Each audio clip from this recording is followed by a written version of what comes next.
오늘은 주제를 전체주의를 정했는데 전체주의가 뭐냐면 그거 극단적인 거. 이 국민은 국가를 위해 희생해야 한다는 주장을 가진 주의예요. 그게 전체주의죠. 전체주의의 움직임이 시작된 곳은 이탈리아예요.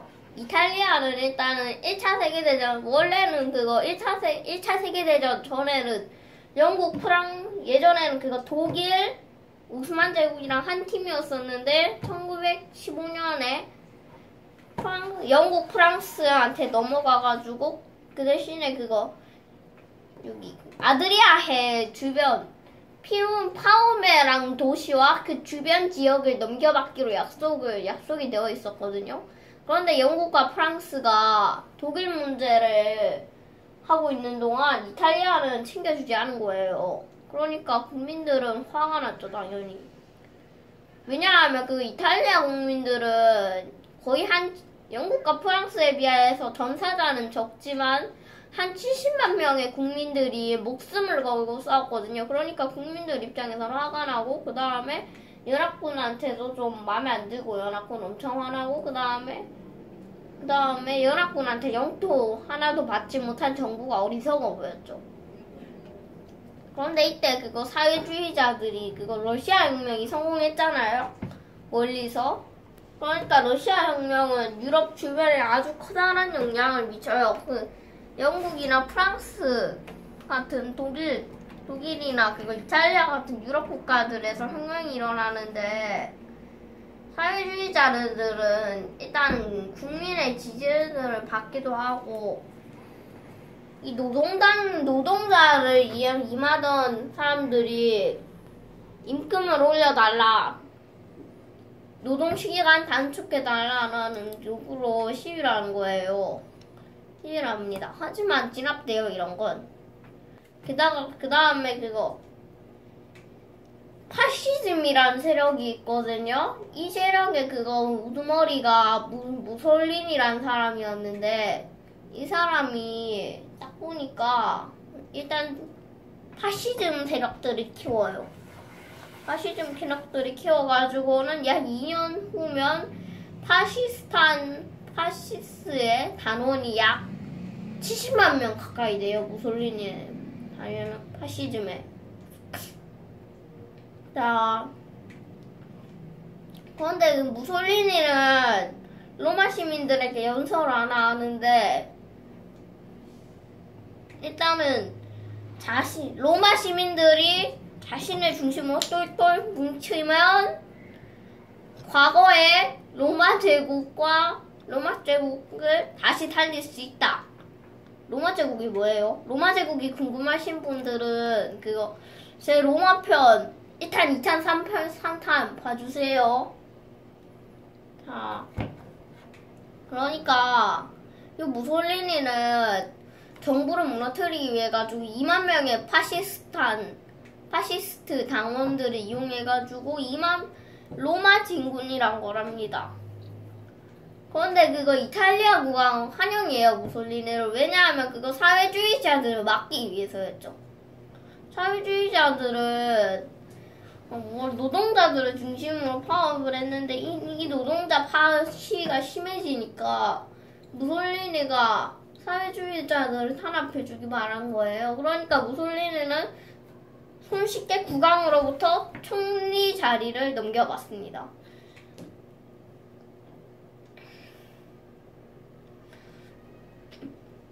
자, 무솔리니는 이제 사회주의자들을 탄압하기 시작해요. 자, 그래가지고 많은 사회주의자들이 생명을 잃습니다. 그 다음에 무솔리니가 일단 정권을 잡은 후에 다양한 정책을 펼치거든요. 일단 이탈리아 남부에 습지를 개간해요. 그래가지고 실업자가 줄어듭니다. 일자리가 늘어나면서 실업자가 자연스럽게 뚝 떨어지게 된 거죠. 자, 이제 이탈리아는 다 했고요. 독일로 가볼게요. 독일에서는 그거 아돌프 히틀러라는 사람이 있거든요. 이 히틀러라는 사람이 원래 고향이 오스트리아였어요. 그런데 원래는 히틀러는 예술가를 꿈꿨었는데 군대에 입무하면서 국가에 대한 충성심을 가지게 돼요. 그러니까 히틀러는 일단 1923년에 무솔리니의 로마 진군 성공에 큰 감동을 받아가지고 1923년에 히틀러도 독일 민헨에서 쿠데타를 일으키게 됩니다. 이 쿠데타가 터져버리는데, 그런데 히틀러의 쿠데타는 곧 진압됩니다.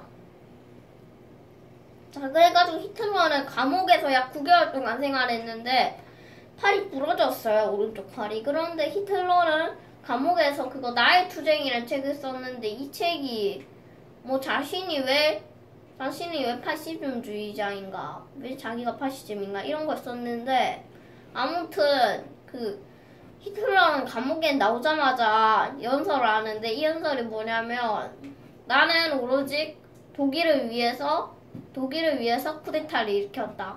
몽환 정부를 뒤집기 위해서 쿠데타를 일으켰다. 그래가지고 독일 사람들은 히틀러를 애국자라고 보기도 해요. 봐요. 그러니까 히틀러는 지지율이 일어나죠. 그러니까 히틀러는 나치당을 만들어가지고 자신과 뜻을 함께하는 사람들을 모읍니다. 나치당. 그리고 히틀러가 1933년에 승리해요. 대통령 선거에서 사회주의자들을 눌러버리고 자기가 승리합니다. 자, 히틀러는 새로운 도시에 건물은 막 지어요. 그 다음에 일자리를 막 늘리죠. 그 다음에 히틀러는 전쟁 준비해요. 독일은 원래 1차 세계대전이 끝나니까 베르사유 궁전을 맺은 거예요. 베르사유 조약을 맺은 거예요. 베르사유 조약이 뭐예요? 그게 궁금하신 분들은 제1차 세계대전 편을 봐주십시오. 자, 그래가지고 베르사유 조약에 따르면 독일은 비행기, 전투기 같은 신무기를 소유할 수 없다라고 했어요. 그런데 히틀러는 베르사유 조약을 팍 차버리고, 그 다음에 자기가 군대를 양성하고, 그 다음에 해군의 수도 늘려요. 해군과 육군에 제한되어 있던 해군과 육군의 수를 늘리고, 그 다음에 탱크나 전투기 같은 새로운 무기를 마구마구 만들어냅니다. 자, 이 일은 그런데 일자리를 늘리는 거있기 때문에 실업자가 줄어들었죠. 자, 그런데 히틀러랑 무솔리니는 본격적으로 전쟁을 준비해요. 이로써 일어난 게 2차 세계대전이죠. 일단 이 2차 세계대전은 연합군과 추추국으로 나눌 수 있는데, 추추국은 일단 1936년에 무솔리니가 있었던 연설에서 앞으로 유럽의 관계는 독일과 이탈리아의 관계를 추축 삼아서 이끌어갈 것이다 라고 연설했기 때문에 이 추축을 따가지고 추축국이라고 부릅니다. 이 추축국에는 이탈리아, 독일, 일본이 있어요. 일본은 왜요? 일본은 이 당시에 완전 폭주했어요. 대공황이 퍼져버리니까 자기가 답답해. 그냥 발 번뜩 뛰어버려가지고 1931년에 만주를 침략해가지고 만주 그 청나라 마지막 황제였던 푸이를 데려와가지고 황제에 앉혀요. 그 다음에 본이어 중국 본토로 눈을 돌려가지고 1937년에 중국으로 쳐들어가요. 그래가지고 순식간에 상하이, 광저우 같은 주요 도시들을 점령합니다. 자, 그런데 일본은 영국, 프랑스, 미국에 압력을 해요. 왜냐하면 미국은 일단 가혹한 전쟁을 민간 학살을 중단하라면서 일본한테 주는 가솔린을 X 해버렸어요. 그 다음에 그거 1853년에 일본이 개항될 때 당시에 맺었던 조약까지 깨트려 버렸어요. 미국은. 그러니까 일본은 매우 난처하게 되죠. 왜냐하면 그거 석유 같은 자원들을 미국에서 대부분 사왔어요. 그러니까 일본은 전쟁 물자 부족에 시달렸죠. 프랑스는 일단 영국은 중화민국을 지원해요. 당시 중국을 다스리고 있던. 그 다음에 프랑스는 중화민국으로부터 무기 수출을 늘립니다. 자, 그래가지고 일본은 매우 곤란합니다. 그래가지고 동남아시아로 눈을 돌린 거죠. 동남아시아는 원래는 프랑스나 네덜란드, 영국, 미국 등이 지배하고 있었는데 일본은 여기로 눈을 돌린 거예요.